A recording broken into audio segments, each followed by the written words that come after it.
Hey guys, and welcome back. Today, I'm going to share how I finally colored my Halo suit. My goal was to achieve a worn out metal look, a finish that gives the impression that this armor has actually been through some combat. I've already primed my armor pieces with black Plastidip, and if you would like to see how I did this, or would like to know my spray painting methods, you can find that tutorial on my channel.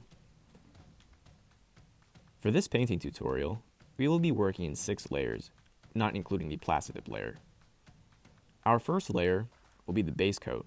In this case, I'm going to be using Colonial Red spray paint. Because I'm going for a battle damaged look, I'm not overly concerned with having a perfectly even paint job. The unevenness will work in my favor. I'm going to spray the armor with a few coats, just enough until I like what I see. Our second layer will be a brighter red, in this case, apple red. Right now, the armor is just one shade of red, which is a bit bland for my taste. This second red will act as a highlight color. I'm going to spray it onto a brush and only paint the high spots. These would be the areas that get worn out the most. If you look at examples of worn out metals on vehicles, you can see the variations of light and dark shades. This is going to help create the illusion of age and wabi-sabi. It's already starting to look a lot more dynamic.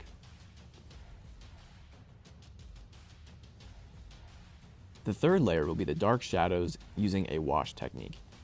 For this, we won't be using spray paint, but rather regular old acrylic paints. I will be using black and white to make a dark gray. In my opinion, black is too much of a contrast for shadows, so I'm going to add some white acrylic and water to make it a dark gray. Use a brush and fill in all of the recessed parts. It doesn't need to be perfect, because we are going to wipe it off with a paper towel. You can use this technique for any project using acrylic paints as well. The fourth layer will be the dark details. This step is fairly straightforward. There are parts of my suit that I would like to be black. I'm going to just use a brush and the black acrylic paint from before. The next layer will be the dirty layer. As of now, we pretty much have the base colors of the suit as if it came from the factory. But now, we are going to add some acrylic paints to make the armor look less clean and more dirty. I'm going to experiment with brown and gold to make some dirt color. Similarly to the shadow layer, I will be washing out these colors. I will apply my watered down acrylics onto the suit, and then wipe them off with a paper towel.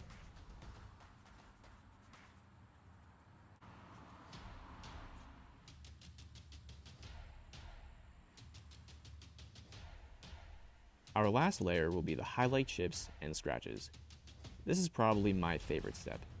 Similarly to our highlight apple red layer, I'm going to be using silver paint to highlight some edges. The great thing about battle damage paint jobs is that you really can't go wrong. Each scratch and dent tells a story, and not just any story, your story that you want to tell. Go as crazy as you wish, or you can be very tame about it. It's all up to you. Alright, so this is what I've done to my armor pieces.